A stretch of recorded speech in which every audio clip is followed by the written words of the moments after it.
Don't drink that, she murmured. It's not just juice. Adrian Cole paused, the chilled orange juice hovering a breath from his mouth. He turned, catching sight of Lena Hart, 11 years old, slight and self-contained, with eyes that scanned everything like she'd been forced to grow up twice as fast as she should have.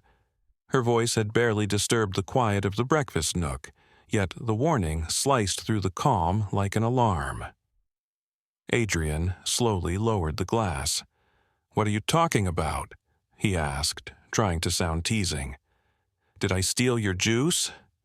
Lena didn't grin, hands folded behind her back, toes turned inward, zip-up hoodie on. She just watched the glass. Her gaze stayed fixed on the drink. "It smells like that stuff they used on us once at the shelter when they didn't want us remembering things," she said. A cold shiver crawled up Adrian's spine despite the warmth in the room. Floor-to-ceiling windows flooded the space with mellow California light. Outside, landscapers trimmed hedges and blue leaves. Inside, cinnamon toast mingled with the tang of fresh squeezed citrus. Still, something about the air now felt wrong, as if the room had shifted half an inch out of place. He glanced toward the kitchen where Lauren, his fiancée, hummed under her breath, heels ticking softly against marble as she arranged a fruit platter. "Lauren made it," he said. Lena gave a small nod. "I know." Adrian studied the glass again. Condensation slid down its sides in lazy beads. It looked exactly like every other glass of juice Lauren had poured him for months. Only now, because of one quiet sentence, it seemed like a loaded weapon. He gave a thin laugh out of habit more than actual amusement.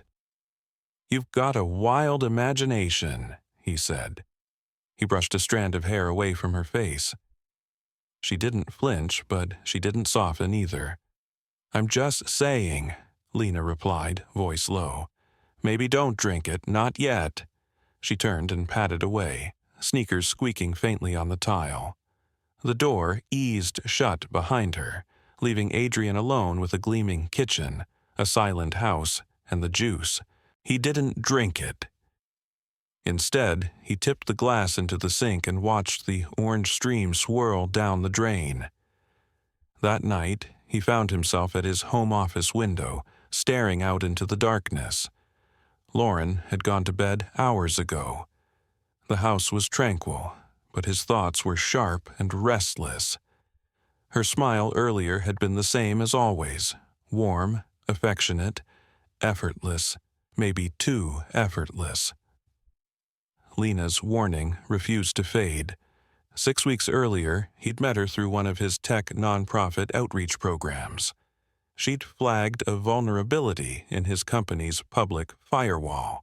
When his team traced the source, they discovered an 11-year-old girl huddled in a group foster home corner, working on a refurbished tablet she'd taught herself to repair from online scraps. Adrian, impressed by her brilliance and quietly unsettled by her circumstances, brought her into his life. It wasn't quite adoption, not exactly mentorship either, something between those lines. She was observant, sometimes unnervingly so. She asked almost nothing but absorbed everything. And now she was the one sounding the alarm. He pulled up his security camera logs on his monitor. Everything looked pristine, so pristine it bothered him. The system showed no anomalies, just neat rows of expected entries. He opened the home network diagnostics next. There it was, a strange device signature near the second-floor hallway. Not one of his routers, not the thermostat, speaker system, or smart fridge. Something small, active, broadcasting, unregistered. His stomach tightened. He reached for his phone to call his head of cybersecurity, thumb hovering over the screen. Then he remembered Lena's steady eyes, the way she hadn't tried to convince him, just whispered and walked away. For the first time in a long while, Adrian admitted something he hated acknowledging. Maybe he'd grown careless. Maybe someone else had been careful instead. The next morning, he rose earlier than usual and headed for the kitchen. Lena already sat at the bar, slowly stirring oatmeal, shoulders hunched inside her hoodie. She looked up briefly, then back down. "Morning," he said. She nodded. "I didn't drink it," he added, softer. Her spoon paused mid-circle. "I know," she said quietly. "I checked the sink." Adrian sat opposite her, elbows on the counter. "Would you show me how you knew?" he asked. Her shoulders lifted slightly as if caught off guard. After a beat, she gave a small nod. Outside, the sun eased over the Palo Alto hills, painting the sky in pale streaks. Inside, something more significant shifted. Not who held control, but who held trust. Trust, Adrian realized, didn't always come from encryption keys, firewalls, or biometric locks. Sometimes it came from a kid who'd learned to survive by paying attention. Later that morning, while the house carried on like every other day, Adrian found himself watching Lena from his office doorway. She sat cross-legged on the rug, sketching patterns on her chipped tablet.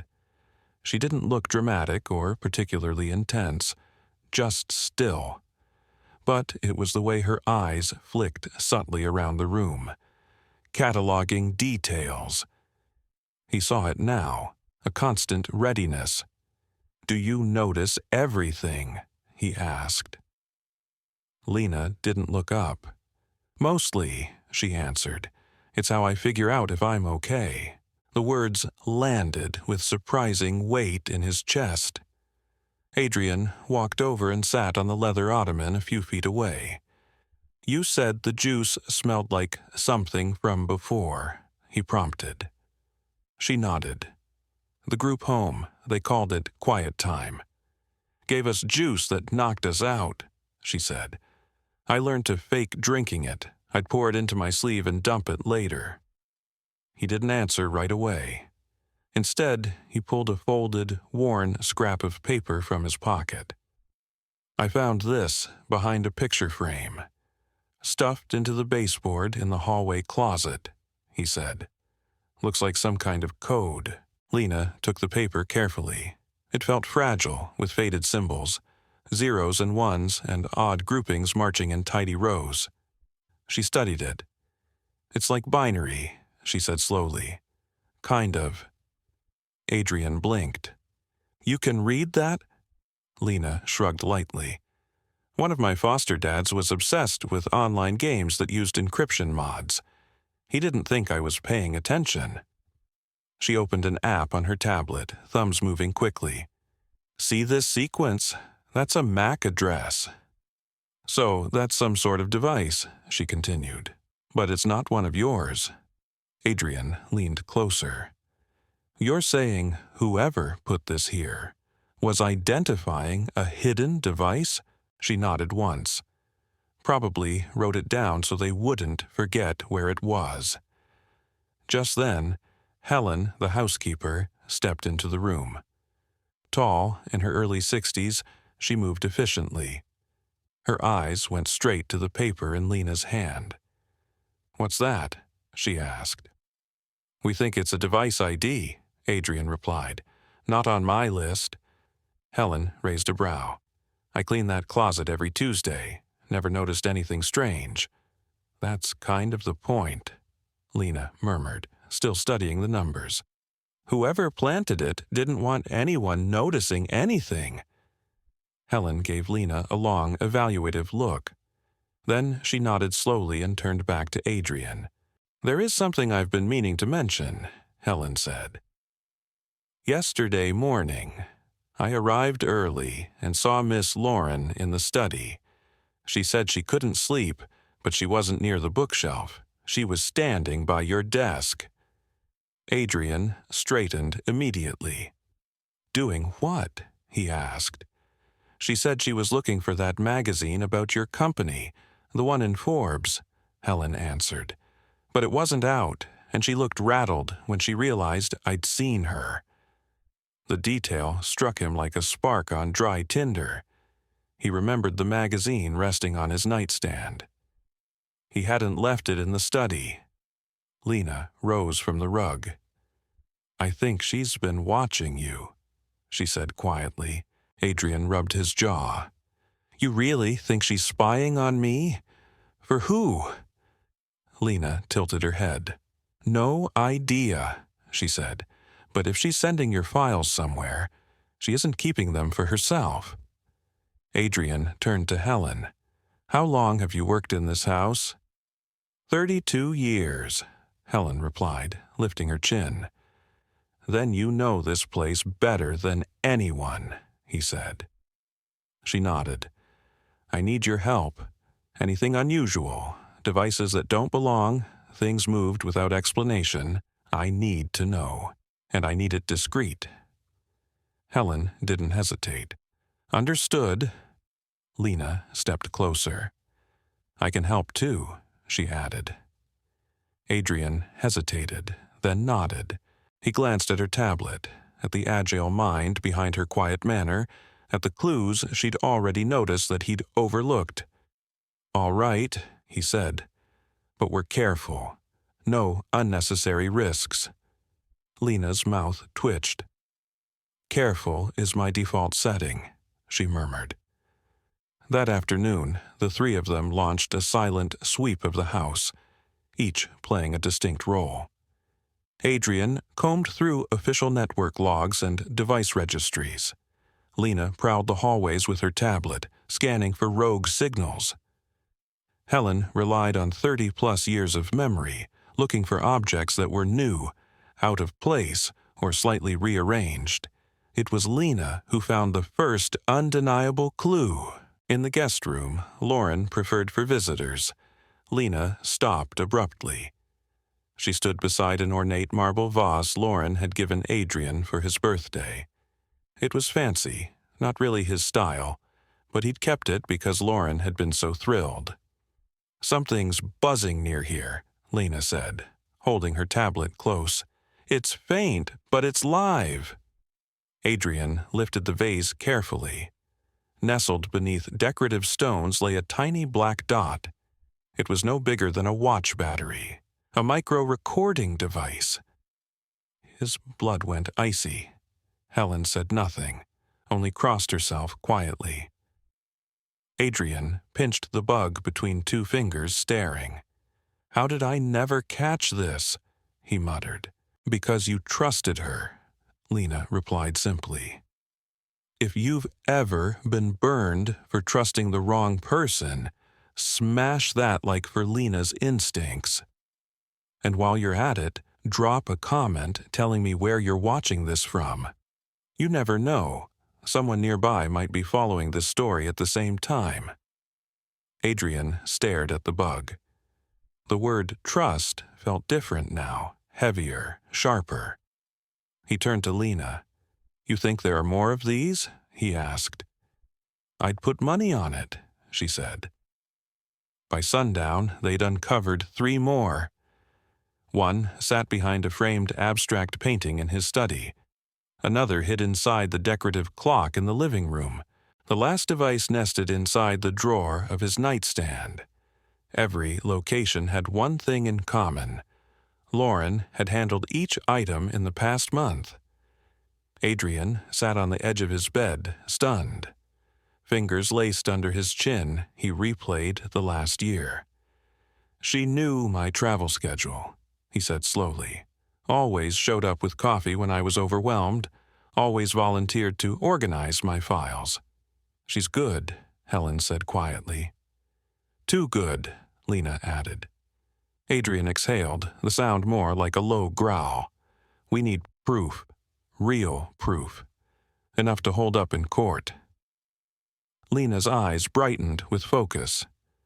"Then we don't shut them down," she said. "We let them think they're still winning." Adrian frowned. "Come again?"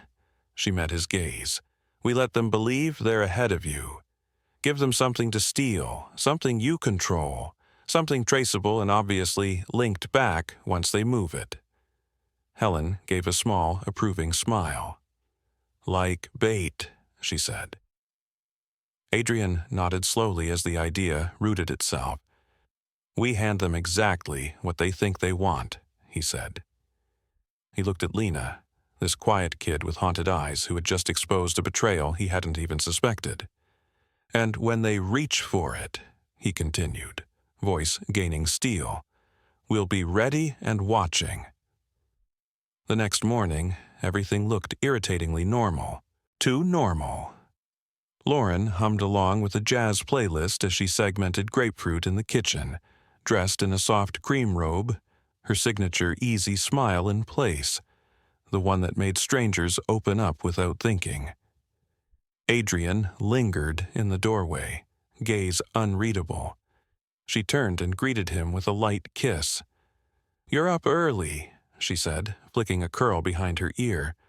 Another restless night?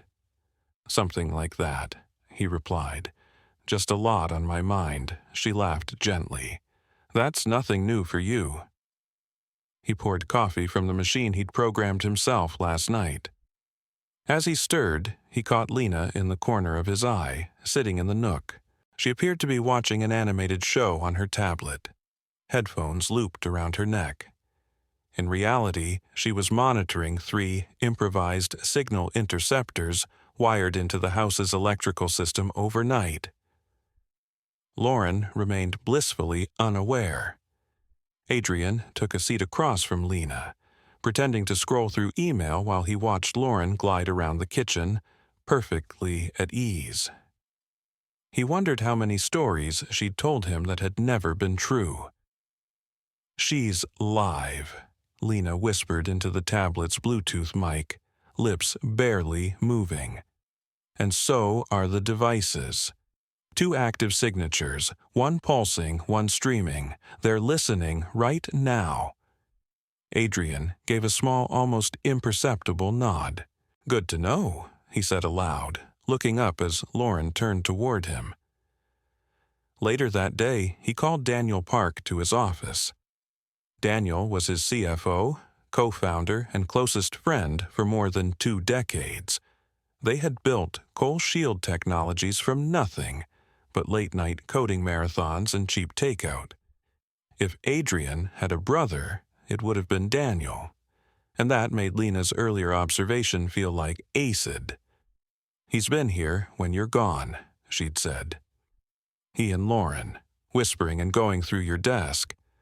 Last week, he said, it has to align with the launch date. Adrian didn't want to believe it. But after uncovering 4 listening devices, belief had become a luxury. Now he needed facts. Daniel strolled in, wearing a black wool coat over a tailored suit, flashing his familiar easy grin. You called, partner? He said. Sit, Adrian replied, gesturing to the leather chair opposite. Daniel dropped into it, crossing an ankle over his knee. What's the fire drill? You sound wired. Just lining things up before launch, Adrian said. You know the prototype we release next week, the adaptive encryption layer? Daniel nodded. Of course, it's the crown jewel. I'm making some last-minute changes, Adrian lied smoothly. Too many eyes on the current build. I'm creating a decoy architecture. Looks identical, but the data inside is bogus. Daniel's brows rose. You think there's a leak? Adrian studied his friend's face. I think caution never hurt anybody, he said evenly. Daniel's smile flickered. Well, let me know what you need. I will, Adrian said. When Daniel left, Adrian locked his office door. In the repurposed storage closet behind the bookshelf, Lena had been watching the entire meeting on a small monitor. She looked up when he entered. He smiled too hard, she observed. Adrian huffed. He always does. She shook her head. No, this time it looked practiced, like he'd rehearsed being relaxed. She tapped at her screen. He has a burner phone, she added. I picked up a second signal, same frequency that bug in the vase used. Adrian's jaw clenched. You're certain? I don't guess with this stuff, Lena answered. Over the next 2 days, they built the trap. Adrian, with Lena and Helen's support, created a mirror directory of prototype files. The fake repository matched the real one down to timestamps and naming conventions. The contents looked intricate enough to fool a cursory review, but embedded deep in the code was a tracer script that would quietly alert them when anyone accessed or transmitted it. Meanwhile, Helen installed motion-triggered audio recorders and tiny cameras in the home office and living room. She placed another hidden camera inside the crystal vase, the irony not lost on any of them.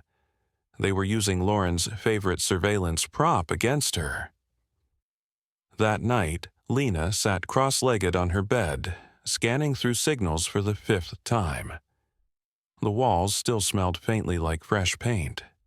Adrian knocked lightly on her half-open door. "Still awake?" he asked. She nodded. "Can't shut my brain off." Adrian stepped inside and sat on the edge of the mattress. "You shouldn't have to carry this much weight," he said gently. "You're 11. "I was 9 when I started noticing adults lie," she replied plainly. "It doesn't feel heavy anymore. Just normal." Adrian watched her for a long moment, heart tight. "Think she suspects anything?" he asked. Lena shrugged. "She's confident. Dangerous people usually are, but she's sloppy now. She thinks you're distracted." He nodded slowly. "Do you trust me?" he asked. She took a breath. "I trust Data," she said. "But yeah, I think I trust you too." The next evening, Lauren announced she had a late yoga class. "I'll be gone about an hour," she said, pressing her lips to his cheek. "Don't wait up." Adrian watched her walk out. 37 minutes later, the guest room Wi-Fi lifted from idle. "She's back," Lena whispered from the old wine cellar, now converted into their monitoring room. "Not through the front. Side patio entry. She's opening the encrypted folder." Adrian leaned closer to the screens. "Tracer live?" he asked. "Already pinged," Lena replied. "She's transmitting. She just plugged in a USB stick and is copying everything." Helen's calm voice came from behind. "Time to involve law enforcement?" "Not yet," Adrian said. "We see where it lands first." 15. Heavy minutes dragged by as Lauren completed the transfer. She removed the USB, exited the guest room, and disappeared down the service stairs. Moments later, another signal blipped. She'd forwarded the stolen files to an overseas server. Lena tracked the path, fingers flying across the keyboard. "They're masking the endpoint," she muttered. "But it bounces through Frankfurt, then Singapore. Whoever's on the other side knows what they're doing." Suddenly, Lena frowned. "Wait, there's an incoming response." Adrian's pulse kicked. "What does it say?" he asked. Lena read from the screen, eyebrows drawing tight. "Phase 2 confirmed. Final insertion tomorrow. Target destabilized." Adrian stiffened. "Final insertion," Helen repeated quietly. "They think they've already beaten you." "They haven't," Adrian said, voice calm and suddenly very sure. He looked at Lena. "Tomorrow, we let them believe they've taken everything from me," he said. "And then?" she asked. His eyes went dark, resolute. "Then we take everything from them." The following morning started with an almost eerie stillness. Outside, birds hopped along the perfectly edged lawn. Inside, the silence between Adrian and Lauren felt performance level smooth. She had slipped back into her usual charm, wearing a navy blouse, pearl earrings, and that disarming smile as she poured coffee like nothing had changed. "Big meeting today?" she asked lightly, glancing across the marble island. Adrian returned a practiced smile that felt like putting on someone else's face. "Yeah, just a quick run-through with legal before launch," he said. "Want me to swing by later with takeout?" she offered. "That'd be nice," he replied evenly. At the table, Lena sat with her tablet, gaze down. She didn't look up, but Adrian noticed the faint twitch of her brows. She knew Lauren had already set the next move in motion. By 9, Lauren was off to class again. The moment her car cleared the front gate, Adrian and Lena returned to the cellar. "She sent another encrypted message," Lena said, watching the scrolling data. "Smaller this time, more like instructions than a file dump." Adrian leaned over her shoulder.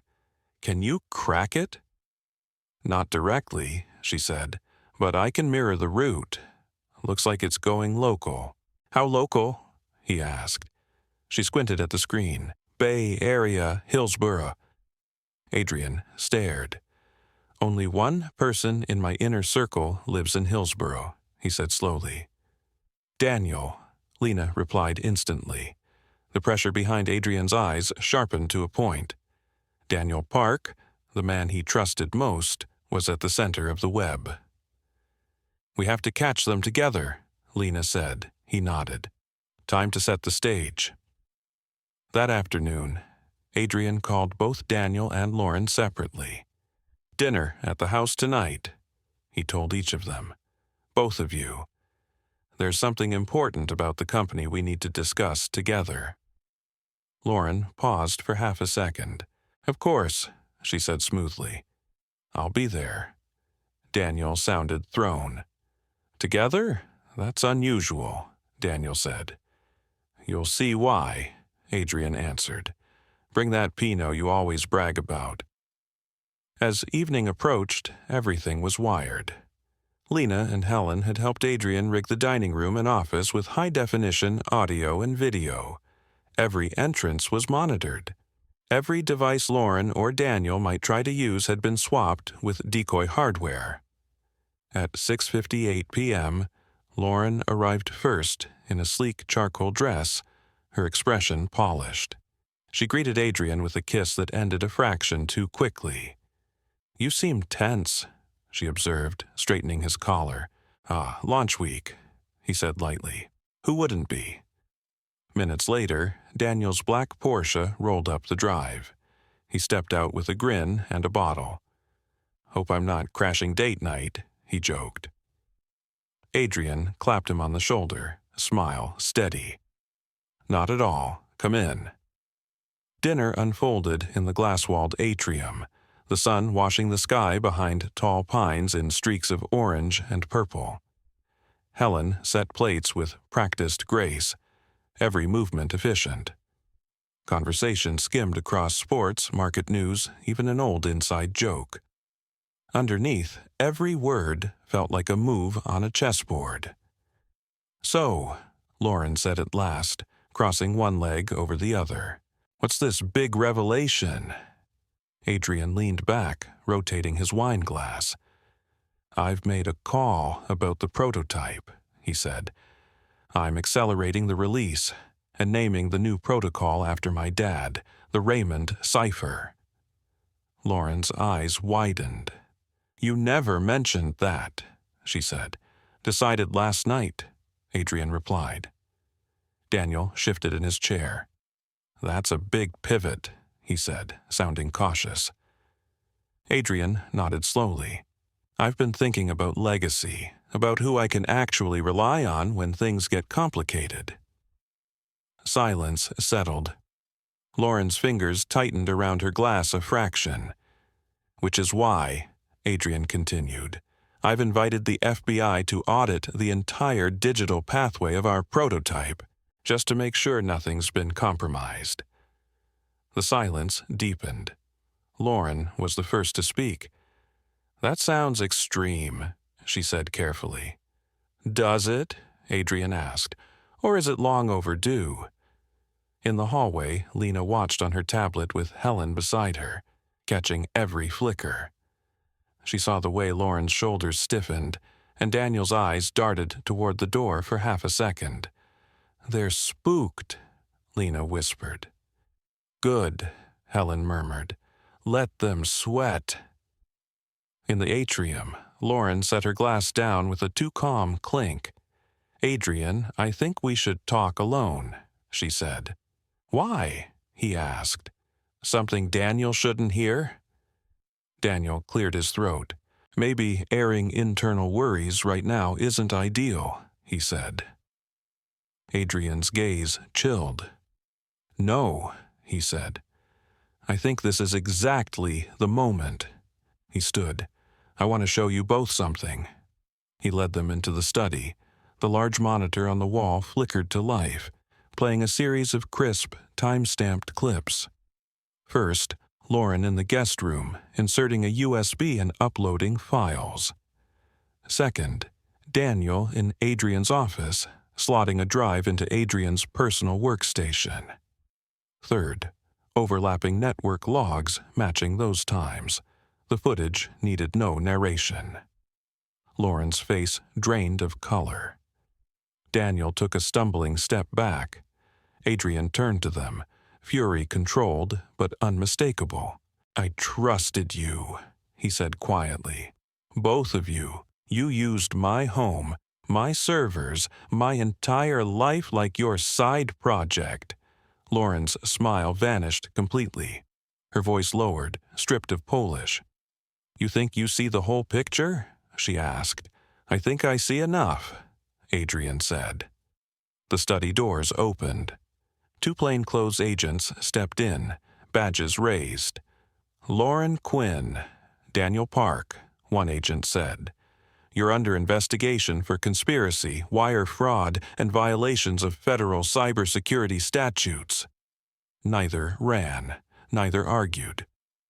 As they were handcuffed, Lena slipped into the doorway beside Adrian. Lauren's gaze locked onto her, anger and disbelief colliding. "It was you," she spat. Lena held her ground. "You should have hidden your microphones better," she said. Lauren said nothing else as they were escorted out. The moment the door closed behind them, Adrian felt something unclench in his chest. Not joy, exactly, but a release from months of invisible pressure. He turned to Lena. "You saved me," he said. She shook her head. "You saved yourself," she answered calmly. "I just pointed at what was already there." He looked at her, really looked at her. This kid who'd had every reason not to trust anyone.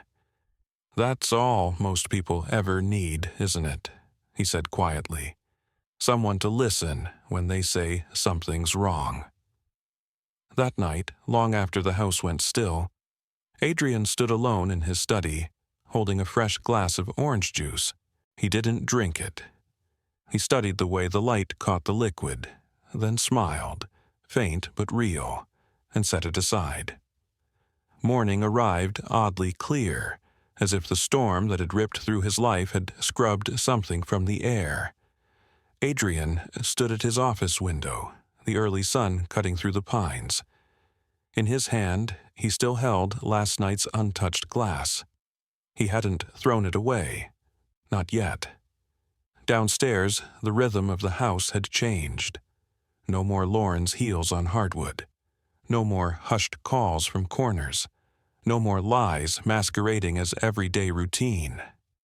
In the kitchen, Lena cooked breakfast with Helen. Eggs, toast, and crispy potatoes, like Miss Thelma used to make her on Sundays back in Detroit. She wanted something solid, something real. Helen set down a mug of black coffee and watched her with affection. "You did something huge, Lena," she said. Lena kept stirring the eggs. "I just told the truth," she replied. "That's braver than you think," Helen said. Lena finally looked up, eyes tired but steady. "You think he's mad at me?" "That shouldn't be unusual," Adrian murmured. The words hung between them. Then Lena leaned forward, fingers knotting in her hoodie.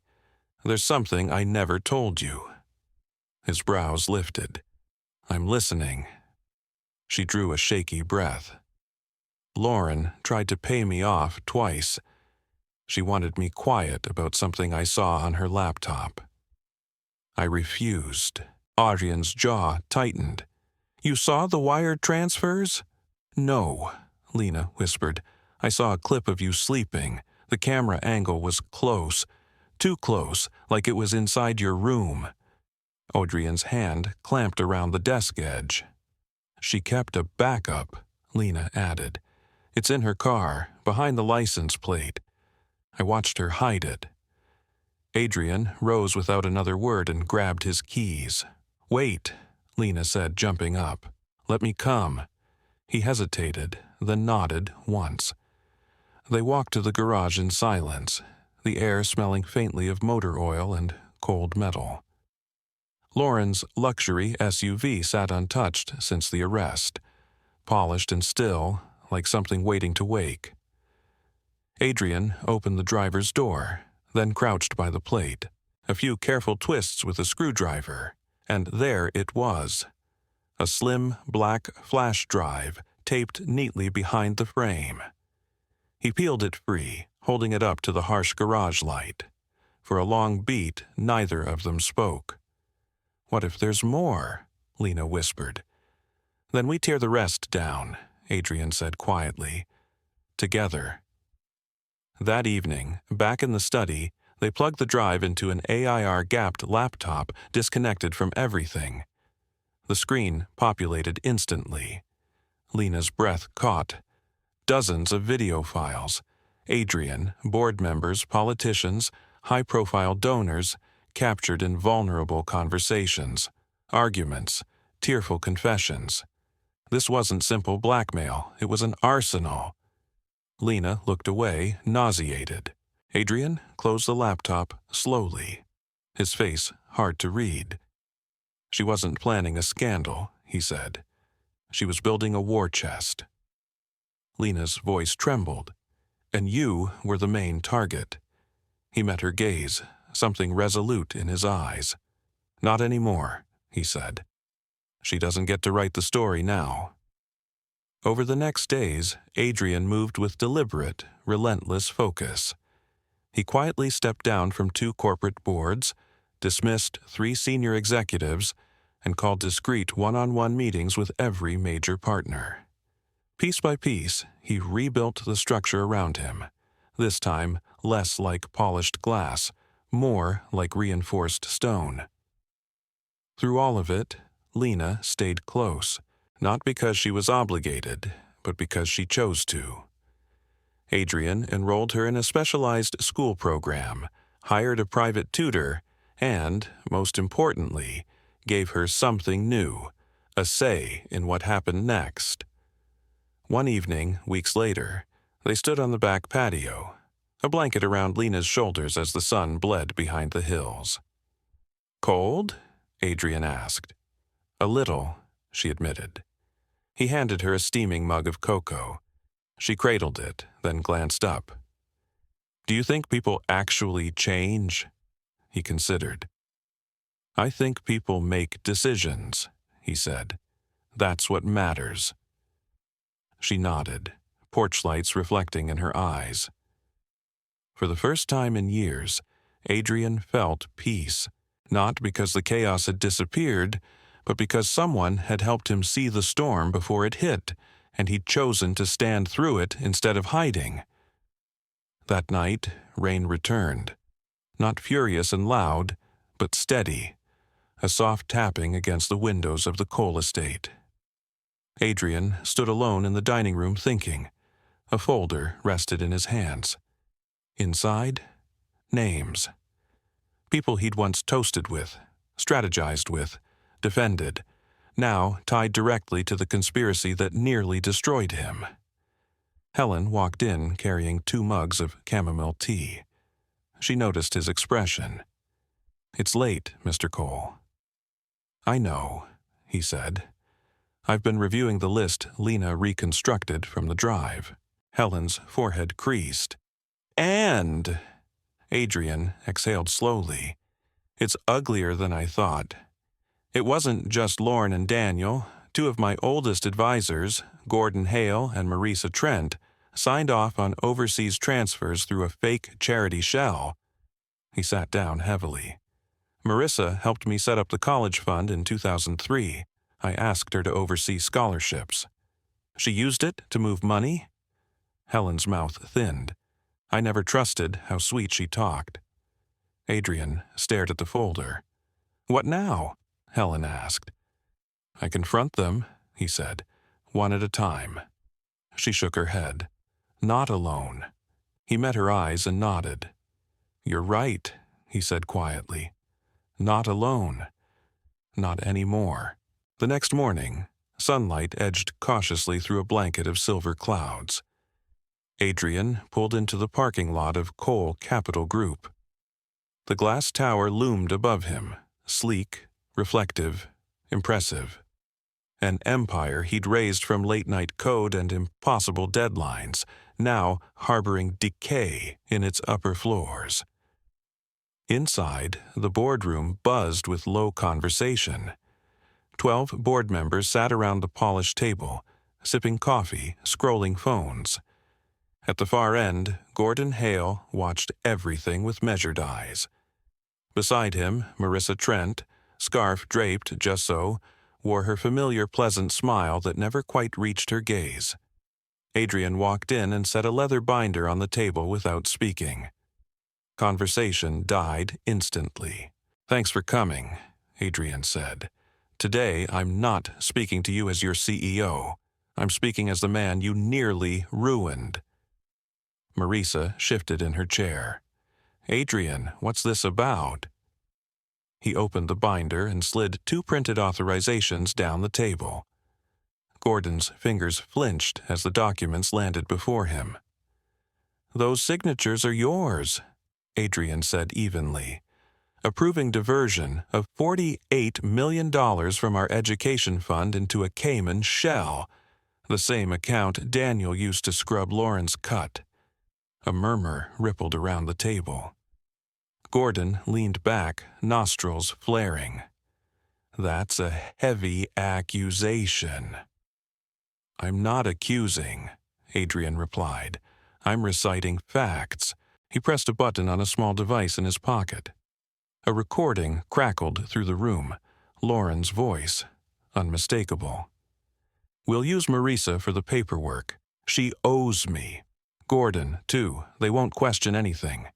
Adrian's too distracted, chasing foundations and cameras. The room froze. Adrian stopped the audio. Effective immediately, he said. You're both terminated. Corporate counsel will contact you regarding criminal exposure. Marissa's lips parted, but Adrian lifted a hand. Don't, he said, voice low. Not one more excuse. I stood up for you. I trusted you with other people's futures. His voice wavered, but he held their eyes. You didn't just betray me. You betrayed every kid that fund was built for. Security entered quietly, escorting Gordon and Marisa from the room. Neither struggled.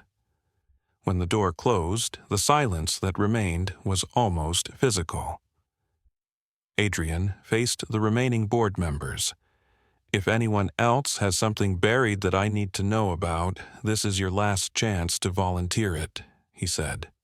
No one moved. All right, he said, then we rebuild, but this time we do it honestly. That afternoon, leaving the building, Adrian spotted Lena near the fountain outside, sitting cross-legged with a paperback copy of To Kill a Mockingbird. She looked up as he approached. How'd it go? She asked. They're out, he said. She closed the book with a soft smack. So you did it, she said. No, Adrian replied. We did. Lena stood hesitating. Ever wish you'd never built any of this? She asked, nodding toward the skyscraper. Adrian studied the tower, then her. I regret not guarding it better, he said. They walked in silence a few steps before Lena spoke again, eyes thoughtful. I think we should actually use that education fund, she said. The real one. Go visit the schools it's supposed to support, talk to the kids, learn their stories. Adrian smiled, a tired but genuine curve. You're turning into a serious agitator, he said. She smirked. Guess I've had a decent mentor. The following week they hit the road. No private jet, no security motorcade. Just a rented SUV and a worn-out road Atlas Lena insisted on using. They stopped at tiny schools in towns like Pine Bluff, Arkansas, and Gallup, New Mexico. Places with cracked blacktop courts and libraries smaller than Adrian's home office. Lena asked questions, listened, laughed. Adrian watched like a man learning a new language. In a school in rural Mississippi, a boy named Andre stared at Adrian, eyes wide. "You really that guy on TV?" he asked. "The one with the shiny building in California?" Adrian crouched so they were eye level. "That's me," he said. Andre frowned. "You came all the way out here?" "I came to see you," Adrian replied. Andre glanced down at his frayed sneakers. "Nobody ever does," he muttered. Adrian looked over at Lena. She gave a tiny nod. "Well," Adrian said gently, "they will now. This won't be the last time." On the drive back, Lena sat sideways in her seat, watching the landscape blur. "You think the world's changing?" she asked. "I think we are," Adrian said. "Sometimes that's enough to nudge the world a little." That night, back at the estate, Adrian's phone buzzed. Agent Lori Jensen's name flashed on the screen. "Mr. Cole," she said, her tone all business. "We've identified one last player. Someone inside your charity advisory circle was quietly feeding Lauren intel." Adrian's shoulders tensed. "Who?" he asked. Jensen paused. "Nora Delgado. She's not on staff, but she chaired the health outreach panel last year, mid-50s data analytics background."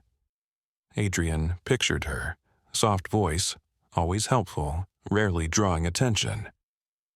"We'd like your okay to dig deeper and maybe bring her in quietly," Jensen continued. "Off the record for now." Adrian stared out the dark window. In the backyard, he could see Lena under the big oak, staring at the stars like she was trying to map them. "Yes," he said, "but don't box her in yet, not until I've talked to her." He watched Lena, this kid who'd gone from stranger to the center of his plans. "I sometimes," he added quietly, "truth shows up right on schedule." The next morning, golden light poured through the kitchen windows, stretching long across the tile. Birdsong filtered through the cracked window above the sink. Lena sat at the counter, spoon hovering over a bowl of soggy cereal, eyes glued to a news ticker crawling along the bottom of the muted television. "Nora Delgado," she murmured. Adrian walked in, adjusting his cufflinks. "Still thinking about her?" he asked. "She was at last year's gala," Lena said. "Gave me a cupcake. Pink frosting, little sprinkles. Looked homemade." Adrian nodded. She worked the donor tables, always cheerful, never complained. "She was kind," Lena said, face troubled. "Somehow, that makes it worse." Adrian poured himself coffee. "Kindness makes a good disguise," he said. Later that morning, he sat across from Jensen in a quiet Pasadena cafe corner. The agent wore jeans and a jacket, blending in with the late-morning crowd. "She covered her tracks well," Jensen said, eyes on his coffee. "Encrypted chats, nothing large, just little pieces, projected revenue, construction timelines, travel schedules." "And the office bugs?" Adrian asked. Jensen shook his head. "Those were Lauren's. Nora never planted hardware, but she knew it existed." Adrian frowned. "Why do it?" debt, a messy divorce, medical bills for her younger brother, Jensen said. Lauren offered help. It started small. Nora thought it was harmless until it wasn't. Adrian exhaled. Where is she? Teaching weekend coding classes in Boyle Heights, Jensen replied. Still in the same cramped rental. We can arrest her today. No, Adrian said. I'll talk to her first. That afternoon, Adrian and Lena drove to Boyle Heights. The neighborhood buzzed, kids on scooters, parents juggling grocery bags, food carts lining the sidewalks. The air smelled like grilled corn and hot pavement. Nora stood at the entrance of a community center, helping an older man carry a laptop inside. She looked more worn than Adrian remembered, streaks of gray in her hair and tired lines around her eyes. When she spotted him, she froze mid-step. Mr. Cole, she whispered. Nora, he said gently. Can we talk? She nodded, resigned. They sat beneath a faded patio umbrella in the back courtyard while Lena stayed inside, chatting with kids about their games. Nora clasped her hands tightly. I assume you know everything, she said. I know enough, Adrian replied. You may not have taken cash, but you passed along information, knowing who Lauren was. Nora stared at her knuckles. At first it was simple, she said. Site inspection dates, scheduling questions, then personnel changes. I didn't realize how deep she was in until too late. And when you did, Adrian pressed. Nora's voice cracked. My brother Thomas has early onset Parkinson's. Insurance wouldn't cover experimental therapy. Lauren said she knew people who could help. She swallowed. It worked. So, you traded my trust for his treatment, Adrian said softly. He let a heavy silence stretch between them. I'm not excusing it, he added, but I understand why you grabbed the lifeline. Nora's eyes flooded. What happens to me now? You resign from the foundation today, Adrian said, and you go public with everything. She blinked. Public? You tell the press what you did, why you did it, and exactly what Lauren asked of you, he said. Every name, every favor. You tell the truth so she can't use it anymore. Nora nodded slowly, tears tracking down her cheeks. And if I refuse? Adrian's expression hardened. Then I hand you to the feds. Nora pushed to her feet. I'll speak, she said. When they walked back inside, Lena met them with 2 paper cups of lemonade. Nora accepted one, her fingers shaking. You must be Lena, she said. Yes, ma'am, Lena replied. Nora held her gaze. You're brave, she said. Lena gave a small smile. Sometimes truth just needs someone to say it aloud. That evening, a press conference took place in a modest auditorium, far from red carpets and glittering donors. Reporters filled the fold-out chairs. A simple podium bore the Cole Foundation logo. Nora stood behind the microphone, no makeup, plain blouse, hands trembling. I betrayed a man who trusted me, she began, voice thin but steady. I didn't do it for wealth or status. I did it out of fear and desperation, and it was still wrong. She recounted Lauren's manipulation, those innocent questions, the promises about Thomas's treatment, the guilt that followed. When she finished, silence blanketed the room, until a single pair of hands clapped from the back. Lena's. The sound grew as others joined in, soft at first, then stronger.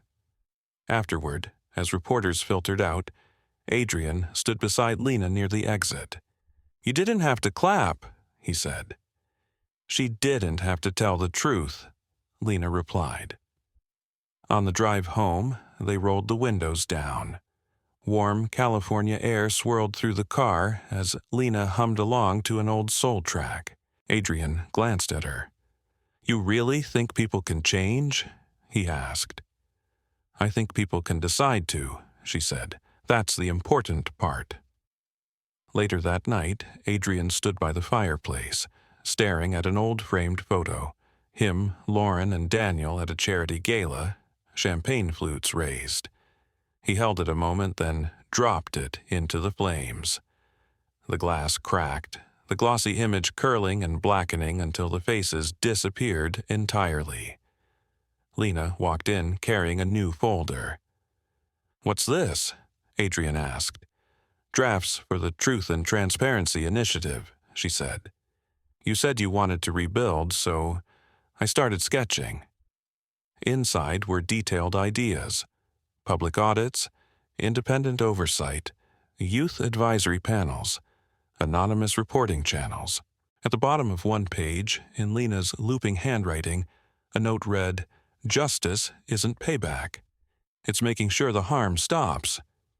Adrian smiled faintly, throat tight. "Looks like I've got homework," he said. Lena grinned.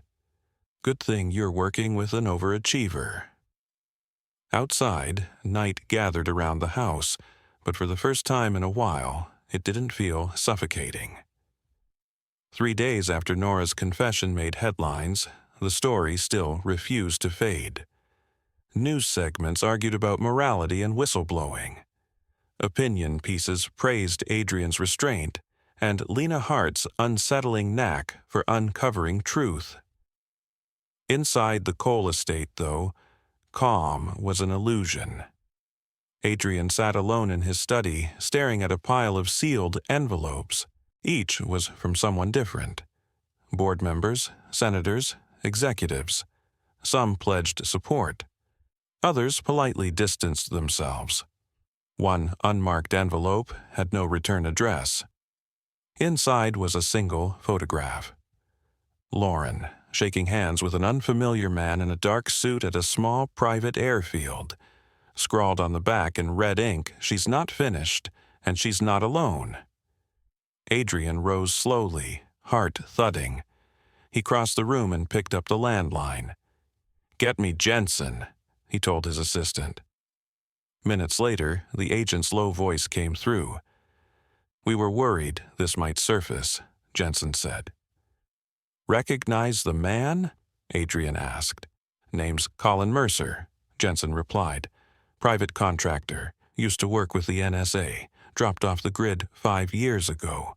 "He's working with Lauren now?" Adrian asked. "Looks that way," Jensen said. "If Mercer's involved, we're past corporate espionage. This is federal-level leverage." Adrian stared at the photo. "I want security doubled around Lena," he said. "She's too exposed." While he talked, Lena was at the public library, buried under piles of printed reports and donor lists. She sat beneath a flickering fluorescent light, highlighter in hand, tracing connections between names, dates, and shell corporations. Next to her, a stack of foundation donor records from the last 5 years. 3 names were circled. One in particular nagged at her. Patrick Rowe. He showed up at every gala, donated heavily, and had once been photographed with Lauren in Aspen. A quick search showed he owned several shell companies linked to offshore accounts. "Lena?" called Mrs. Nguyen, the librarian. "We close in 10 minutes, honey." "Got it, thank you," Lena said, gathering her notes. Outside, the parking lot was nearly empty. Her stomach dropped when she noticed a dark SUV across the street. Lights off, engine silent, just parked. It could have been nothing. Her instincts screamed otherwise. She took a slow breath, pulled out her phone, and called Adrian. "Stay on the line," he said immediately. "Walk to somewhere crowded and lit right now." Lena walked quickly toward a gas station 2 blocks away, stepped inside under the harsh fluorescent glow, and pretended to browse the snack aisle. Back at the estate, Adrian ended the call with a curse and turned to his head of security. "I want a team on her immediately," he snapped. "No solo outings, no unmonitored rides. She doesn't breathe outside this house without someone watching." Later that night, safely home, Lena spread her notes across the dining table. Adrian stood beside her, following the lines and arrows she'd drawn. It looked like a web. Donors, front companies, legislators, all converging back to one unshakable point: Lauren Quinn. "This goes way beyond the foundation," Lena whispered. "She's been assembling something big." Adrian nodded grimly. "An invisible network," he said, and she hid it in plain sight. The next morning, Adrian and Lena met Jensen at a secure underground facility near Culver City. The room was bare, just a circular table, a whiteboard, and a projector humming softly. Jensen clicked a remote. Files and photos filled the wall. "Mercer boarded a private jet out of Van Nuys 2 days ago," Jensen explained. "No filed flight plan?" "You track the destination?" Adrian asked. "Best guess is Grand Junction, Colorado," Jensen said. "There's a data center there registered to one of Patrick Rowe's companies. On paper, it's just cloud storage. Off paper, we think it's the core of Lauren's blackmail vault." Lena frowned. "What's stored there?" Jensen hesitated. "Compromising videos, audio, documents, years of leverage. She doesn't just want revenge," he added. "She wants control." Adrian's voice hardened. "Then we go take it from her." "Careful," Jensen warned. "This isn't another board meeting. This is her territory now." Later that day, while Jensen's team prepped legal warrants and logistics, Lena paced the halls of the estate, unease buzzing beneath her skin. Something about the West Wing tugged at her, specifically Lauren's old study, which no one had touched since her arrest. She pushed open the heavy oak door. Dust motes drifted in the strip of sunlight cutting across the room. Everything looked staged, too neat. The vanity, framed photos, shelves lined with art books, and a massive wardrobe pressed against the wall. As Lena walked by, her fingers brushed the spines. One leather-bound book about art restoration leaned slightly off-kilter. She tugged it. Somewhere inside the wall, a mechanism clicked. The wardrobe shifted, not outward, but backward, revealing a narrow, hidden passageway. Lena took a step back, heart pounding, then turned on her phone's flashlight and slipped into the darkness. The corridor was tight, smelling of dust and old wood. At the end sat a small locked cabinet bolted to the floor. Lena knelt, studied the cheap lock, and picked it with a hairpin. Inside, beneath a false panel, she found a portable hard drive and a thin folder labeled in clean looping script for insurance. She brought everything straight to Adrian. They spread the contents across his desk: USB sticks, printed photos, handwritten notes, and a letter in Lauren's flawless cursive. "If you're reading this, I've already moved on," it said. "I never play without backup. You were always so predictable, Adrian, so here's a little reminder of what you overlooked." The drive contained surveillance clips, closed-door boardroom audio, intercepted phone calls, and one video that made Adrian's face drain. Lauren sat in his office 6 months earlier, speaking to someone off-camera. "She's sharp, that girl," Lauren said. "But kids think justice is clean, neat. It never is. That's why they're dangerous." Lena watched Adrian carefully. She was planning ahead. "She always did," Adrian said quietly. "She knew how to spot a threat." He looked at Lena. "This isn't just betrayal, it's a trap." And now, Lena realized, they were holding the key. That evening, the sky over Los Angeles turned bruised purple, as if the city could sense what was coming. Adrian's private jet hummed on the tarmac. Inside, Lena sat buckled beside him, notebook clutched tight, its pages filled with timelines and names. The steady vibration of the engines thudded beneath her feet. Adrian glanced at her. "You scared?" he asked. She swallowed. "More ready than scared," she said. Their destination: Grand Junction, Colorado, heart of Lauren's digital kingdom, if Jensen was right. According to the intel, the facility there held the master copy of her leverage archive, evidence that could burn half the city's elite if released. It was the last thing tethering her influence. "She won't surrender it," Adrian said. "And if Mercer's guarding it—" "I know," Lena cut in. "That's why we brought something she can't control." When they landed, a black SUV rolled up beside the jet. Jensen and a small team of agents waited inside, faces grim. The data center looked ordinary from the outside. Gray concrete walls, tall perimeter fence, cameras on every corner. Just another anonymous warehouse in an industrial strip. Inside, it was colder. Aisles of humming servers stretching into the shadows. "We move quiet," Jensen said inside the command van. "You two stick with me. We get to the core node, image the drives, and send a secure upload to headquarters. If she shows—" "She will," Lena said. They entered through a side loading bay, stepping over two unconscious guards. "Non-lethal darts," Jensen muttered. "They'll wake up sore." At the center of the facility, a door marked "Authorized Personnel Only" blocked their way. Adrian punched in a code he'd found in Lauren's files. The lock clicked. The door slid aside. Lauren stood inside, arms folded, expression almost amused. Her gray suit was impeccable. When she saw Lena, her smile sharpened like a blade. "I wondered when the kid would arrive," she said. "Did you really think you could dismantle me with feelings and press conferences?"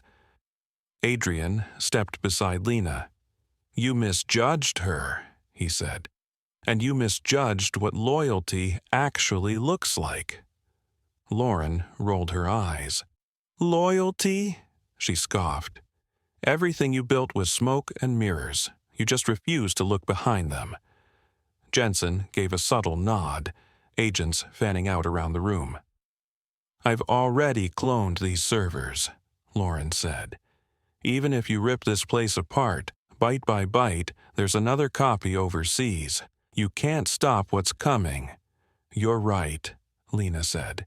"We can't erase the data, but we can make sure your version of the story dies." She pulled out the insurance drive from the hidden cabinet and handed it to Jensen. "Your personal stash," she said. "The one you thought would save you. It's scheduled to go public in 10 minutes. Every fraud, every doctored contract, every threat you recorded, even your little speech about me." Lauren's face blanched for the first time. "People like you think power means owning everyone's secrets," Lena said, voice steady. "Real power is owning your own truth before anyone else can twist it. We're done being quiet." The floor shuddered as a backup generator roared to life. Jensen's radio crackled. "Movement on the east side," a voice said. "Someone's trying to override the external locks." Lauren smiled thinly. "Told you I wasn't alone." Before she could say more, two agents had her pinned, wrists cuffed with reinforced restraints. Jensen tugged Lena back. "We're done here," he said. Adrian watched as they led Lauren away, her heels clicking against the concrete, posture still perfect even in chains. Her silence now said more than any speech. Back in the command van, Lena plugged the drive into a secured terminal and watched the progress bar inch forward. "Transfer complete," Jensen confirmed. "She's finished. We'll mop up the rest." Adrian set a hand gently on Lena's shoulder. "You were extraordinary," he said. She let out a slow breath. She almost won. Almost, he said. But not with you here. They flew back to Los Angeles under a dark sky. By morning, headlines blazed. Teen whistleblower cracks billion-dollar blackmail ring. Tech magnate's fiancée charged in espionage scheme. Cole Foundation vows radical reform. At the next board meeting, Adrian addressed his remaining leaders. From now on, he said, this foundation isn't a chessboard. We're going back to basics. Kids, communities, real futures. He nodded toward Lena, seated beside him in a gray blazer and sneakers. Applause swelled. Days later, standing at the edge of a community garden they'd helped reopen, Lena plucked a tiny daisy and tucked it into her notebook. For the record, she said softly, justice isn't always loud. Sometimes it's just a whisper somebody finally listens to. Trust is a gift, not a blindfold. If you are in your late 60s or older, you've seen enough of life to know that trust can be both a blessing and a trap. Adrian thought he was simply sharing his home, his heart, and his future with the woman he loved. The orange juice on the breakfast table felt as ordinary as a Sunday church bulletin. But it took an 11-year-old girl, shaped by hard years in shelters and foster homes, to notice what he did not. Something was wrong. For many older Americans, this may sound familiar. Maybe it was a financial advisor who promised the world, a smooth-talking contractor, or even a family member who slowly crossed lines. This story reminds us that trust should never mean turning off our judgment. We can love people deeply and still ask questions, still verify, still pour the juice into the sink when our stomach says, wait. At our age, that isn't paranoia. It's wisdom hard-won. In a high-tech world, paying attention is a form of protection. Most of us did not grow up with smartphones, home networks, or tiny recording devices hidden in flower vases. We learned on rotary phones and paper bills. Yet the world Adrian and Lena inhabit is the world our grandkids live in every day. Bugs in the walls, hidden cameras, stolen passwords, files copied in seconds to some server halfway across the country. These things may sound like television, but they are much closer to real life than many seniors realize. What kept Adrian safe in the end was not just expensive software. It was Lena's steady habit of paying attention. She noticed odd signals, strange devices, small changes in the house, and people who smiled too quickly. For those of us in our later years, the lesson is clear. We don't have to be technical experts, but we can stay curious. We can ask someone we trust to look over our bank account alerts, our email, or that too-good-to-be-true offer. A careful eye and a few questions can protect a lifetime of savings and a lifetime of dignity. Telling the truth can still change the story. By the time you reach 65, it is easy to believe that big systems never really change. You may have watched scandals come and go, seen powerful people fall and then quietly reappear. But in Adrian's world, it was the truth, spoken by unlikely people, that turned the tide. A quiet girl from a rough background said, "Don't drink that." A housekeeper of 30-plus years admitted she had seen things that didn't sit right. A frightened advisor finally confessed in public why she had passed along information. Each truth, small on its own, added up to something large enough to topple a blackmail empire. Older Americans know what it costs to speak up. You have worked jobs, raised families, kept peace where you could. Yet this story gently insists that it is never too late to say, "This is wrong," or "Here is what really happened." Our voices still matter at the church meeting, the town council, the family table. Justice is rarely fast and never perfect, But it often begins with one person of any age daring to tell the truth and refusing to look away. The legacy of quiet courage. For those of us in the autumn of life, Adrian and Lena's story is more than entertainment. It is a gentle nudge. It reminds us to guard our trust, to stay awake in a wired world, and to open our mouths when silence would be easier.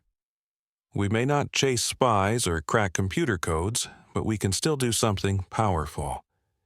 Listen to our doubts, share our hard-earned wisdom, and stand beside the younger ones who are brave enough to tell the truth. Friends, after hearing Adrian and Lena's story and these 3 lessons about trust, paying attention, and telling the truth, I'd love to hear from you. Have you ever had a something feels wrong moment that turned out to be right? How did you handle it?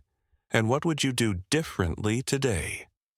Share your experience in the comments, give this video a like, subscribe to my YouTube channel, and turn on the bell so you and your loved ones don't miss the next story and its life-saving lessons.